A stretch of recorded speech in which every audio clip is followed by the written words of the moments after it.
আসসালামু আলাইকুম। সিদরাতুল সিনহা চ্যানেলে আপনাদের সবাইকে স্বাগতম।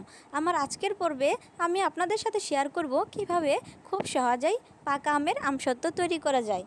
এই আমসত্ত্ব তৈরি করানো একদমই সহজ এবং যে কোনো সময় তৈরি করে নেওয়া যায়। আমি আমসত্ত্ব তৈরি করার জন্য বড় সাইজের দুটি পাকা আম কেটে নিয়েছি এবং এগুলো ব্লেন্ডারের ঝাড়ে ভালো করে ব্লেন্ড করে নিব। এই তো আমার ভালোভাবে ব্লেন্ড করে নেওয়া হয়ে গেছে। দেখেন কতটা সুন্দরভাবে ব্লেন্ড হয়ে গেছে।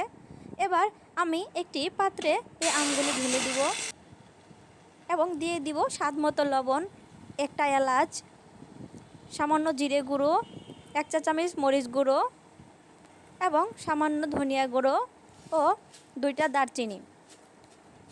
এবার দিয়ে দিব 3 চা চামচ পরিমাণ চিনি।